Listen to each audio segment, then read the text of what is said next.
Meet our think tank. They answered hundreds of general knowledge questions before the show. Their answers are in, but how helpful will they be to the three contestants?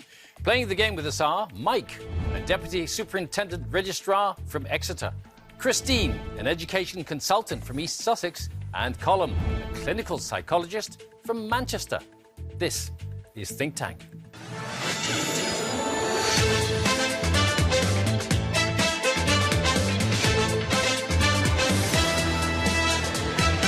Welcome to the show. Welcome, as always, to our think tank. Hi, guys. Among them, we have film buffs, sports enthusiasts, and bookworms, all on hand to help out our three contestants, Mike, Christine, and Colm. Welcome to you all. Mike, you're a Deputy Superintendent Registrar. Grand title. What does that mean? It basically means I conduct and register all manner of civil ceremonies. Weddings, that sort of thing? Weddings, yep, definitely weddings. What's the weirdest wedding you've had to deal with? Done a Star Wars wedding on May the 4th, obviously. Of course, May the 4th be with you. Yeah, all the bridesmaids had their hair done like Princess Leia, and they hired out a 6'4" Yorkshireman to dress up as Darth Vader and come in halfway through the ceremony. Do you ever get other things apart from humans involved in the ceremony? We do. We've had owls fly off with the rins into the rafters of a big old barn, and one of our approved premises is a donkey sanctuary, so you can have two donkeys as witnesses, but it gets a little bit difficult when they go to sign the register at the end of the ceremony. Yeah. Mike, do you have any other claims to fame? 1979, I won the cutest baby of the year competition in Exeter. It was a very fallow year. You were the cutest baby For the whole in of Exeter. Well, time has been kind. And you've retained those good looks. Thank you, you're too kind, Bill. Thank you. What's the strongest subject going to be, do you think? I would say sports or TV/films are my two strongest subjects, hopefully. OK. And weakest? Anything to do with science. Yeah, Science. Well, Armanel. Armanel's teacher of chemistry, of course. Yes. I may be coming to you quite often. She's very reliable. OK. Christine, you're an education consultant, so... Yes, that's right. People with education problems come to you? Yes, they do. I mainly work with groups who are proposing free schools. OK, because I've got some potential clients for you. This lot claim to have had an education, but I'm not so sure sometimes. Away from work, what do you get up to? Well, I do quite a bit of quizzing. I run a lot. Quite a bit of quizzing? Yes. Oh. So we're in a quiz team. Uh-huh. We go quizzing every Tuesday evening in Bexhill-on-Sea. Goodness gracious, showing good training, setting out your stall early. OK. And Colm, you're a clinical psychologist. Does that make you a doctor? It does indeed, Bill, yeah, it is. I've been qualified since November. Congratulations, certainly done well. Yeah. Thank you very much. Good.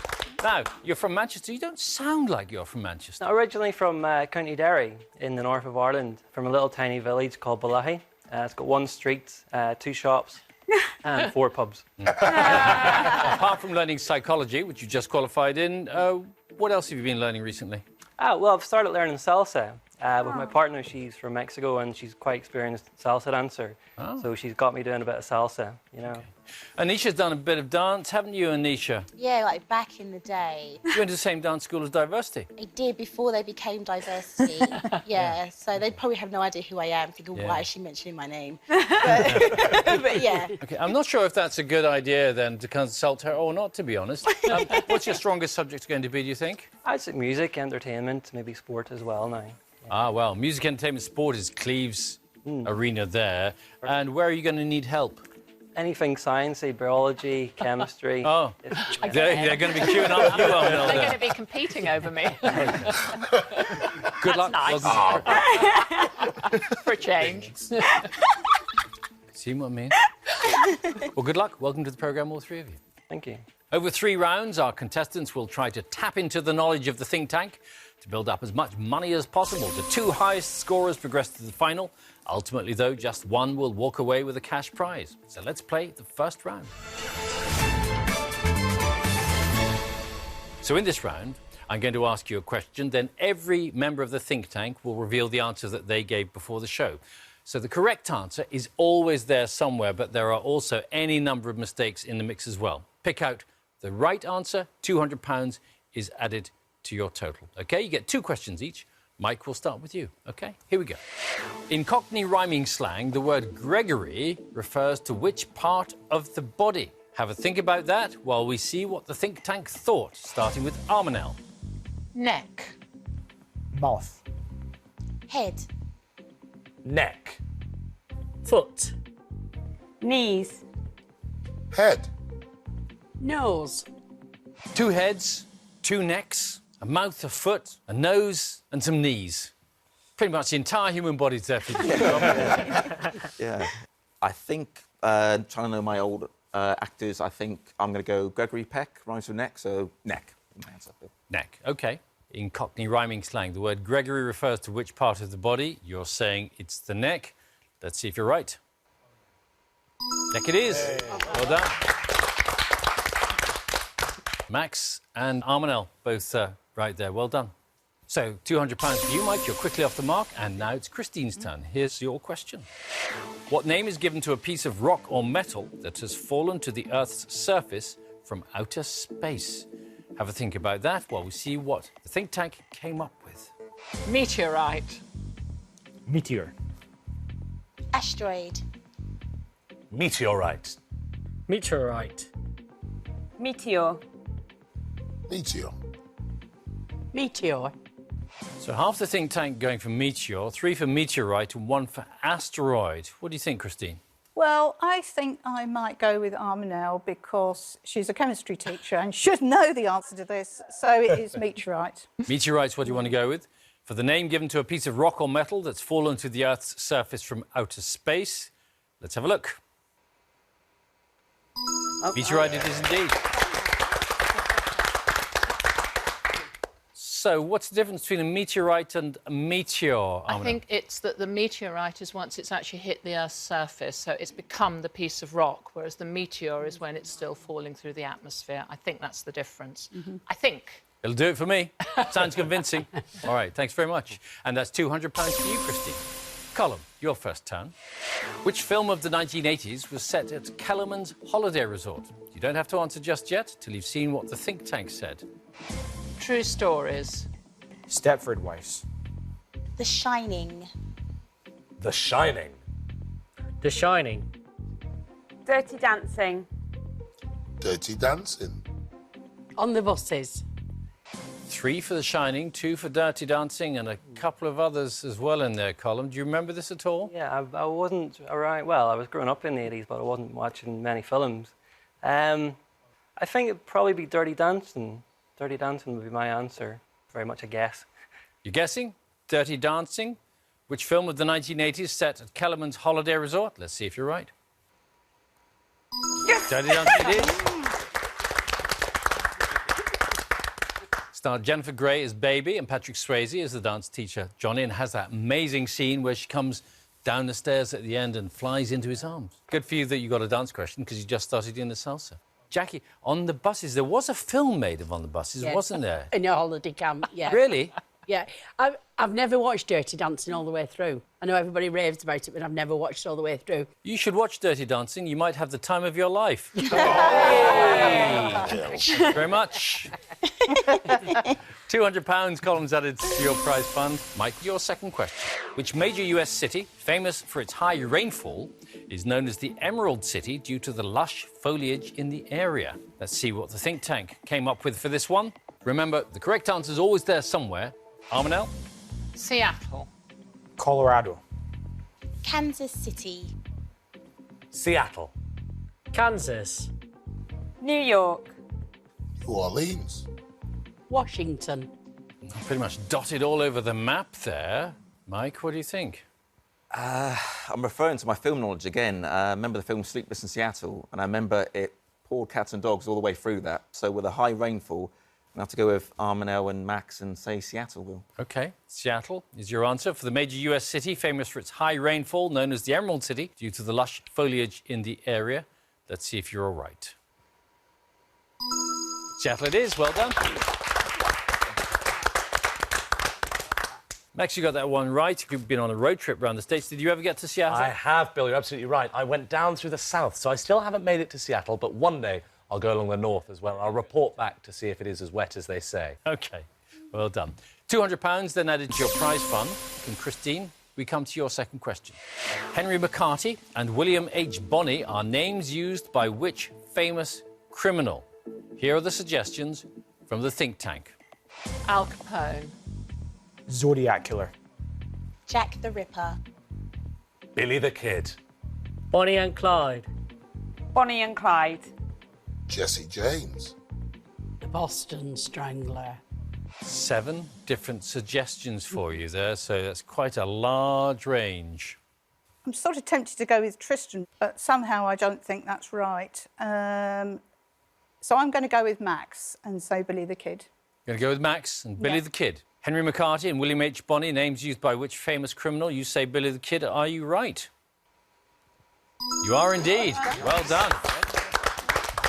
Well, Billy the Kid, of course, killed by Sheriff Pat Garrett in 1881. So a very good choice to go with Max there. Yeah, well done. £200 is added to your account. And we come to Colin. What does the D stand for in the name of the government agency called the DVLA? Let's have a look at what the think tank had to say about that. Department. Driver. Driving. Driver. Driving. Driving. Department. Driver. Well, a lot of the think tank, most of the think tank says it's got something to do with driving or drivers. Yep. The 2 others may also have the right answer. I think it's going to be a driver or driving. So I'd say driver, vehicle and license agency. Driver. Drivers, what you want to go with? As the D in the name of the government agency called the DVLA. Let's see if you're right. Driver's the right answer. It is, as you correctly said, the Driver and Vehicle Licensing Agency. Peter, you didn't get that quite right, but did you pass your test recently? I did with 14 minors. 14 minors? What, Morris minors or what? 14 mistakes? Yes. And they still let you pass? Just about. Was this your first time? It was, yes. Wow. Well, that's amazing. Well done. Good. Have you corrected, ironed out your minors? I'm going to work on it later on in the year. OK. Good. £200 to Colin there, and that's the end of the round. Let's see how you're all doing. You've actually all got all your questions right so far, so you're all tied on £400. Well done. So let's see who's going to take the lead in the next round. Every member of the think tank is holding 2 questions which they answered correctly before the show. So you will take it in turns to pick someone from the tank whose knowledge you think you can match, and for every correct answer, another £200 will be added to your total. Once a think tanker has asked both of their questions, they can't be picked again. OK? Mike, you're up first. You've got a whole bunch to choose from. Who do you want to go with? I will go with Peter. So you're going to go with our pizza waiter, Peter? Yep. OK. I got this question right because I quite enjoy the artist's work. So my question for you is, which marine creature is suspended in the liquid in Damien Hirst's The Physically Impossibility of Death in the Mind of Someone Living? Which marine creature is suspended in liquid in Damien Hirst's The Physical Impossibility of Death in the Mind of Someone Living? Not a complicated question at all, really. No. First thing came to my head was cow, but obviously that's not a marine creature. It's going to have to be a guess. A whale. No, it's a complete guess. Be a pretty big tank, but whale. Going for whale. There's the marine creature suspended in liquid in Damien Hirst's work. Peter? Afraid you got it wrong. It's a shark. Shark. Oh. Not far off. Never a fan of Jaws. Damien Hirst has also used cows and sheep in his other works. So, no money for you there, Mike. And Christine, your choice. Anybody you like. Max. English literature graduate Max. Hi, Christine. Well, this question is about a book series that's very close to my heart, partially because I was very nearly cast in a film about it. What is the surname of the children who visit Narnia in C.S. Lewis's The Lion, the Witch and the Wardrobe? What is the surname of the children who visit Narnia in C.S. Lewis' The Lion, the Witch and the Wardrobe? I really haven't got a clue, because this is one of my weakest subjects. The Edwards family. Edwards you're going with as the surname of the children who visit Narnia. Max? I'm afraid it's Pevensey. Pevensey. Indeed. Do you know what the children's names were? I'll see if I can do them all. We've got Edmund, we've got Lucy, we've got Peter, and I can never remember the other sister. Susan. Susan, there we go. Well done. OK. And which part did you go from? So I was for their little-known cousin, Eustace. So nearly there. So nearly there. Max, isn't he very unpleasant? He is deeply unpleasant, Armel. And, yes, I have to say, maybe a victim of typecasting there. Was that Eustace or useless? Eustace. One big happy family here. OK. Max, thanks very much.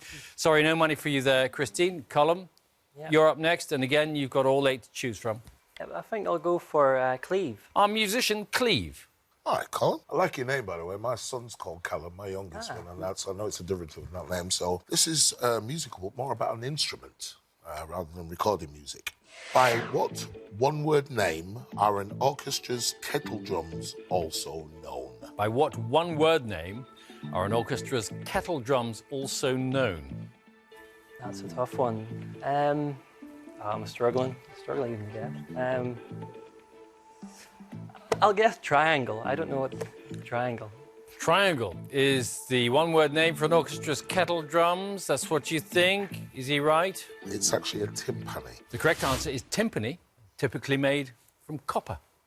Triangle's the little one that goes tinky, tinky, ting. There you go. Well, you're just guessing. So it's always best to guess, though, if you don't know. You never know, it might work. OK. So no money for Colm there, and we go back to Mike. And, Mike, you can still choose anybody you like. I'll go for Abby. I know she got the Dirty Dancing question right, so I love that film. So one of my favourite drinks to have is this, and I recently went to the district that it was made in. So the sparkling wine Prosecco is produced in which country? The sparkling wine Prosecco is produced in which country? Got an answer, but it seems a bit too obvious, but I'll have to go with my Italy, I think. Italy is what you want to say? Yeah. Prosecco produced in Italy, Abby? You got it. Yeah. What? Gut feeling sometimes works for you, so that's good. It's quite a big gut as well. £200 for you, Mike. And Christine, your turn. Still everyone to choose from. Jackie. Our retired local government manager, Jackie. Hiya, Christy. I got this one right because I actually like both of the artists that are involved in it. The singer Dido featured on the single Stan by which other recording artist? The singer Dido featured on the single Stan by which other recording artist? Really don't know. This is, again, one of my weakest subjects. I would say Elton John. Elton John? That's what you want to go with? Yeah. OK. Was Elton John the other recording artist on the single Stan, which also featured Dido? Sorry, Chrissy, no, it was Eminem. And my grandson still finds hilarious that I like. Yeah. Eminem was the answer that we wanted. No money for Christine there, and we move on to Colm. Still, any one of them you can go for. I think this time I'll go with Anisha. Anisha, our office assistant. Okay, did you say you like films? Yes. Okay, well, you're going to get this one right then. Okay, positive energy and stuff. So the reason why I know this isn't because I've seen the film, but I've seen the adverts for it, and his face is slapped all over the poster. So, who played the role of the stranded astronaut Mark Watney in the 2015 film The Martian? Who played the role of the stranded astronaut Mark Watney in the 2015 film The Martian? Initially, I was going to say Mark Wahlberg, but I think it's Matt Damon. I'll go with Matt Damon. Matt Damon is your answer for the stranded astronaut in the film The Martian. Anisha? He indeed was stranded. Well done, it's correct. Thank you. Well done. Clever to go with Matt Damon. Mark Wahlberg was in science fiction movie, of course, Planet of the Apes, the remake of it, but the Ridley Scott film had Matt Damon in it. So well done. £200 to you. And we're back to Mike, your third and final question in this round. I will go for Anisha. Anisha again. Okay. Hoping it's another film one. It's not actually, but it's music. Do you like music? I like it, but I'm not that up to date. Okay, I think you'll be fine with this one. So, which British pop star was born in what is now Kosovo in 1990? Which British pop star was born in what is now Kosovo in 1990? I really don't know. I'm going to have to go for a guess. Dido, only because it's been said before, but Dido. Going for Dido. As the British pop star born in Kosovo in 1990. Anisha? It's not, unfortunately. It's Rita Ora. Rita Ora was the answer. We wanted she moved to London when she was just 1 year old. Yeah. So no money there, and Christine, we come to you. Go with Tristan. Tristan. It's a pretty obvious answer, so the question's quite short. You should know the answer, hopefully. What is an Arbroath smoky? What is an Arbroath smoky? Now that's a fish. A smoked fish. OK, you're saying an Arbroath smoky is a smoked fish. One of the best tasting smoked fish in the whole of the UK. Good answer. Well done. Actually, typically a haddock, usually an Arbroath smoky. But smoked fish was the answer that you gave, and it's the answer that we wanted. So £200 to you, Christine. Well done. Colm, we come to you. And you've still got everybody to choose from apart from Anisha. I think I will choose Jackie. Right. I'm not really into DIY myself, but I'm a really good supervisor, and you know, and I can brew up and You surprise us. crack the whip. Yeah. But I did know the answer to this one. What does the letter D stand for in the building material MDF? What does the letter D stand for in the building material MDF? Do you do much DIY? Not enough. I wish I did more. That question. MDF. I would hazard a guess defence. I'm not sure why. Defence. Defence is what do you think the letter D stands for in MDF? Oh, I was so hoping you get it right as well. It's density. Density. Medium density fibreboard is what it is. No money there for you, Colm, at the end of that round, and that means you are all tied on £600. So, contestants, one of you will shortly have to leave the programme, but there is one last chance for any of you to take the lead. All of you are now going to be asked the same question. Two members of the think tank will then tell you the answer they gave before the show and why they believe they're correct. Only one of them is going to be right, of course, but if you side with the correct person, you'll add an all-important £200 to your total. 5 questions only remaining before we do have to say goodbye to one of you, so do choose your answers carefully, OK? First up, we're going to hear answers from Cleve and Peter. And here is the first question. According to figures released in 2015 by the London School of Economics, which country has the highest property prices in the world? Cleve? Well, I've travelled a fair amount, played music across the world, and played with lots of musicians from other places who've come here. And I've never heard anyone say that their houses are expensive as ours are here in the United Kingdom. OK, the UK for you. Peter? I said Monaco, because it's full of lots of millionaires and it's a tax haven, so they don't have to pay any taxes. All right. Monaco or the UK? Remember, before the show, one of them answered this correctly, one answered incorrectly. Contestants, please lock in your answers. So Mike and Colm have gone with the UK. Christine, you've chosen Monaco. Let's see who's right. Monaco it is. You weren't far off, though, Cleve, because the UK came second. Oh. There you are. I've never met any musicians from Monaco yet, that's the problem. Because they're too rich to play music, that's what it is. Anyway, good choices from both of you, and well done, Peter. And that means £200, Christine, is added to your prize fund. For our next question, we hear answers from Anisha and Tristan. Here's the question. According to Forbes magazine, who was the highest paid sportsman in the world in 2015? Anisha. Okay, so my answer is Wayne Rooney, and the reason is that him and his partner always seem to be in Barbados, and that's a really expensive holiday, so he's obviously getting paid quite a bit of money. And that makes him the highest paid sportsman in your view. OK, Tristan? So I went for Floyd Mayweather, purely because he's won a lot of fights, and you see pictures of him everywhere just flaunting money. So Floyd Mayweather is my answer. Floyd Mayweather or Wayne Rooney? Those are your choices. Please lock in yours. You've all gone with Floyd Mayweather. So it's a unanimous verdict from the judges in this particular bout. But are you right? You are indeed. Floyd Mayweather it is. Estimated to have taken home $300 million in 2015. Insane. By comparison, Wayne Rooney took home $26 million. Still enough for a couple of holidays in Barbados, but way, way behind. OK. Well done, Tristan. And that means £200 goes to each of you. Next up, think tankers Jackie and Armanel. Here's the question. Excluding fish, Which animal is the most commonly owned pet in the UK? Jackie? I'm fairly confident about this.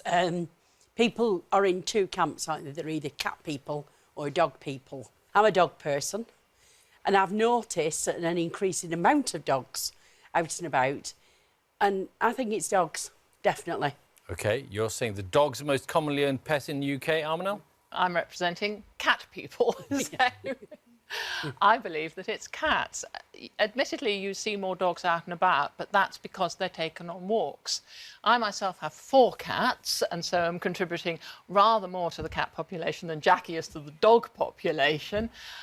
Plus, 2 of my cats have had litters of kittens, which I have then disseminated throughout London. So I think it's the cat.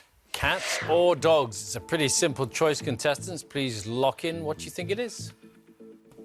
2 cats and a dog. Cats for Mike and Christine. Column is in the dog corner, or the dog house, perhaps we should say. Who's right? It is the dog. Ooh, well done, Jackie. Who'd have thought Armanel was a cat woman? When younger, I might have looked more like Catwoman. 9 million dogs, 7.9 million cats, more or less. Well done, Jackie. And well done, Column. £200 is added to your prize fund. Next up, it's Max and Abby. And here we go. Which pop act spent the most weeks at #1 on the UK singles chart during 2015? Max? Bill, I've got 2 words for you. Justin Bieber. I am a die-hard believer. Christine, I'm sure you are too. And I think he had a stormer of a year last year. Banger after banger, he swung out into the charts. I mean, there was, Where Are You Now?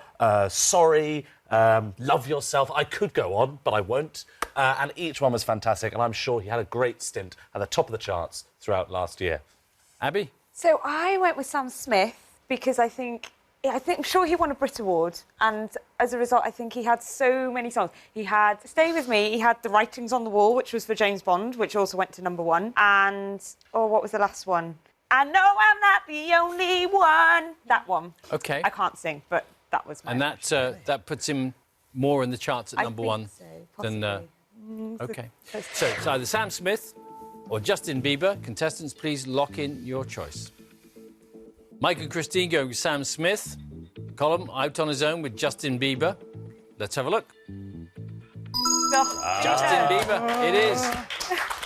Yeah. Max, would you believe it that you know so much about pop? Oh, Bill, I think you and we share our passion, don't we, for the Beliebers? Yes. And he did indeed have UK #1 singles with Love Yourself, Sorry, and What Do You Mean? Sort of things I say to myself every day. OK, well done, Max. Thank you. And that means, again, Column, you're out on your own, winning £200 for your prize fund. Now, for our final question in this round, we'll hear answers from Peter and Armanel. And here it is. According to a 2015 Radio Times survey, which US TV series did respondents lie the most about having watched? Interesting question, Peter. I think it's got to be House of Cards, because lots of people sort of talk about it, but they don't want to admit to liking politics. OK. House of Cards. Armanel? Well, I'm going for a cult programme, which people will be lying about because they want to look cool. I watch it. I'm cool. It's Breaking Bad, of course. And being that chemistry teacher, I obviously watch it. And I think people will be lying about that. And I was very, very delighted when a colleague of mine overheard some of my students discussing which of the teachers was most likely to break bad. OK. Me. Cool. So people lie about it because they want to join me and be cool. OK. Cool people. Breaking Bad or House of Cards? Contestants, lock in your choices, please. Mike and Christine going with Breaking Bad. Column out on his own again on House of Cards. Let's see which way it's going to go. Breaking Bad it is indeed. Yeah. Amazingly successful series starring Bryan Cranston as the chemistry teacher Walter White. And I hope none of your students have copied the chemical methods used in that series, or you, actually. And that I haven't even taught them how to do it, exactly. Well, I should hope not. No, of course not. Armanel, well done. Thank you. And that means that £200 is added to Mike and Christine's prize funds. So that's the end of round 3. Let's take a look at your totals. Christine and Colm have £1,200. Mike has just £1,000, so we have to say goodbye to you, Mike, I'm afraid. I came in the rain, I'll go home in the rain, Bill, so it's fine. Well, you played very well, and you've been very sporting about it. Thanks very much for joining us. Thank you very much, Bill. All the best. Well done, Christine and Colm. You two will now compete against each other to take home the money that you've earned so far in our final. So, Christine, if you win, have you thought what you'll do with the prize fund? Yes, I have. I'm going to spend some of it on my charity work that I do in Kenya and some of it getting to Kenya so that I can carry on my work. So what do you do there? Well, I've been working with children, special educational needs children in now 3 primary schools in Kenya. And it's about, I run a thing called the Lunch Club, which is about funding lunches for them. OK. Colm? Yep, I think I would like to, myself and my partner have talked about going to Costa Rica. We've never been there before, and it's seemingly quite a beautiful country. It is a very beautiful country indeed. OK. Well, good luck to you both. Our final is a general knowledge battle. I'm going to ask you 5 questions each. Whoever gives the most correct answers will take home the money that they built up so far. Fortunately for you, the think tank is still on hand to help you out. You can pick someone to consult with before you answer the questions. Each member, though, can only be picked once. And the difference in the final, compared to the rest of the show, is that they haven't seen any of these questions before either, so they're just as much in the dark as you are. OK? Christine, we'll start with you, and here's your first question. In which US state was Barack Obama born? Think you know that answer? Yes, I do. All right. Just before you commit yourself, you might want to get some advice from one of this lot. Who do you want to go with? I think I'm going to ask Max. Ah, Max. You and Max becoming fast friends, aren't you? Well, happy to help you on this one, Christine.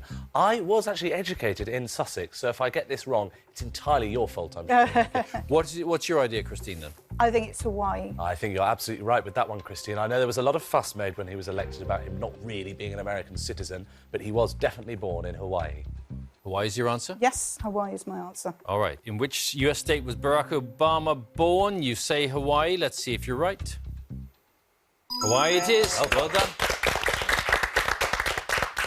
Barack Obama born in 1961. OK, that gets you off the mark. Colm, here's your first question. Horton Hears a Who is a children's book by which author?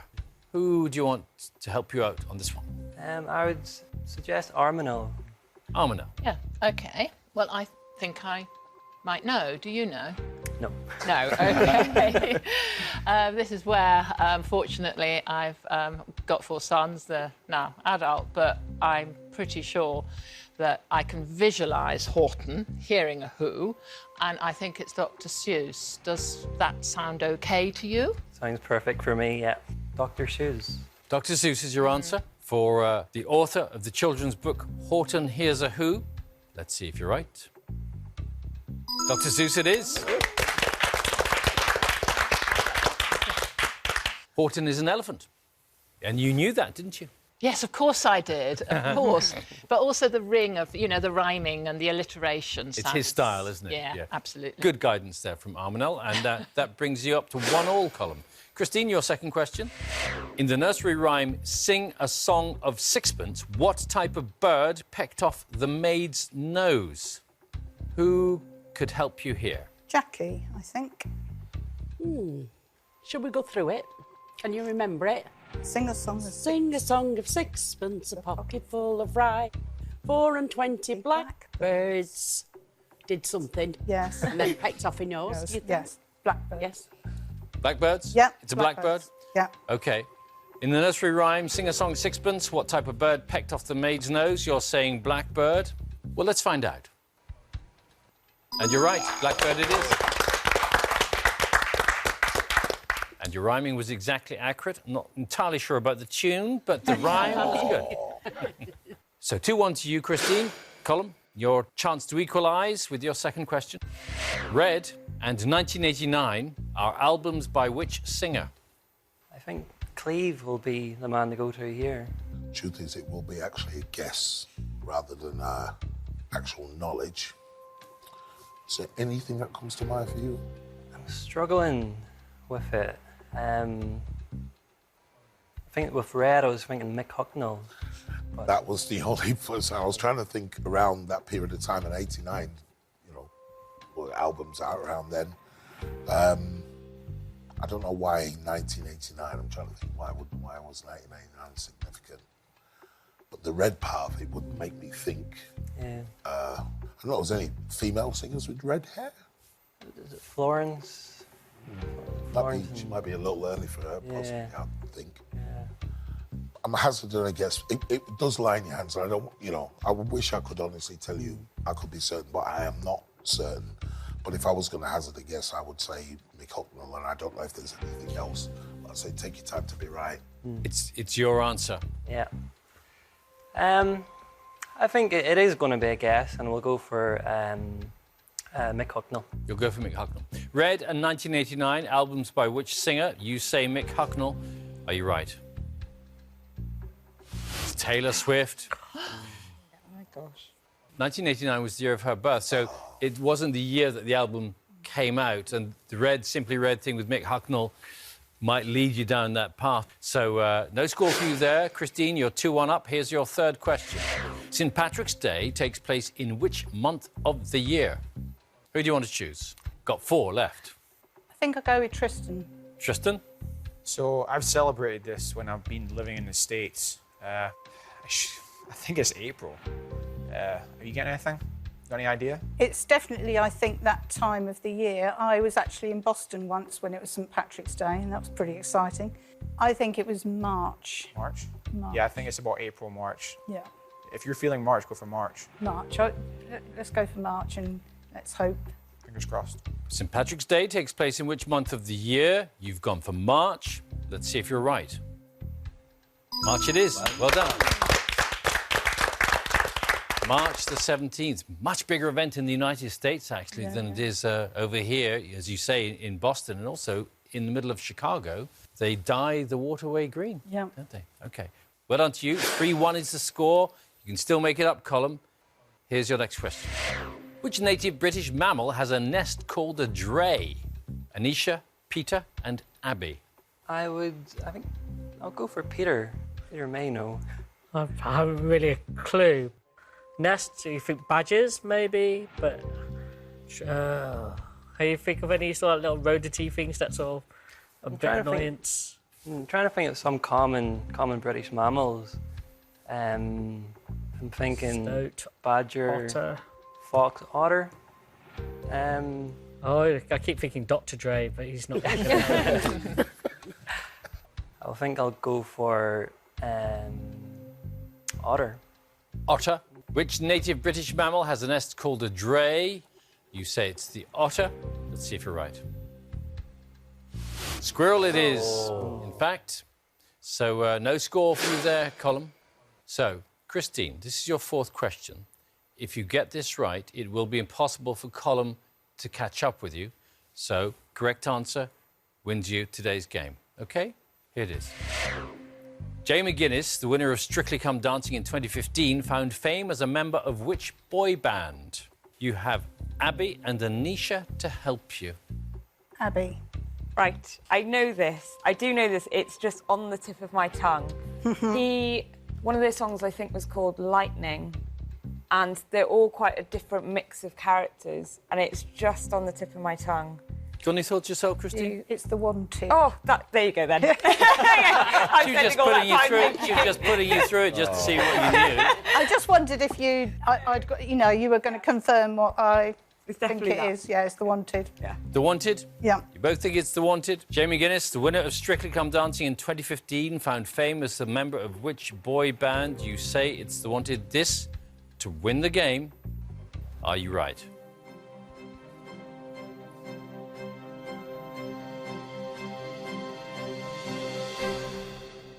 The Wanted is right.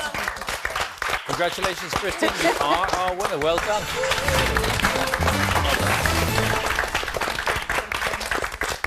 Colm, well tried. I'm afraid you're not taking anything home, but thanks very much for playing. You do have one thing, though, to have as a souvenir. A picture in your mind forever of this lot. OK. All right. Good luck. Thanks very much. Thank you. Christine, as our winner, you'll definitely be taking home your prize fund of £1,200, and shortly you'll have the chance to add an extra £1,000 to your winnings. First, though, shall we take a moment to congratulate the think tanker who gave the most correct answers during the show, and it was... your friend Max. Couldn't have done it without you, Christine. Well done, Max. So, Christine, you now have one last chance to boost your prize fund quite significantly as you face our question impossible. So this is the toughest question of the whole show because no one in our think tank answered it correctly. So, Christine, if you can achieve what none of them could and give us a correct answer, an extra £1,000 is yours, OK? Let's take a look, then, at your question impossible. Here it is. Which member of the cast of the TV comedy Blackadder was awarded a knighthood in 2013 for his public and political service? Now, while you have a think about the answer, we're going to give you a bit of assistance because we'll take a look at the wrong answers given by the think tank earlier, and this should rule a few things out for you, OK? Let's see what they said. Rowan Atkinson, Tom Findlay, Ron Atkinson, Mr. Bean. Lots of them said Rowan Atkinson. Wasn't him. Who could it have been? I think it's the guy that plays a Baldric. He's also the presenter on Time Team. So it's somebody Robinson. What's his first name?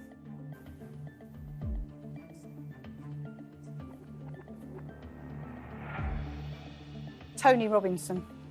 Tony Robinson? Yeah. OK. Tony Robinson is the answer you want to give? Yes, is the answer I want to give. All right. So, if this is right, you will be taking home an extra £1,000. Which member of the cast of the TV comedy Blackadder was awarded a knighthood in 2013 for his public and political service? For £2,200, you are saying Tony Robinson. Let's see if you're right.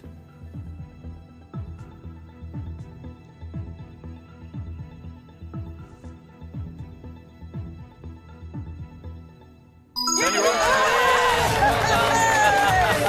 Congratulations. Fantastic. Well done.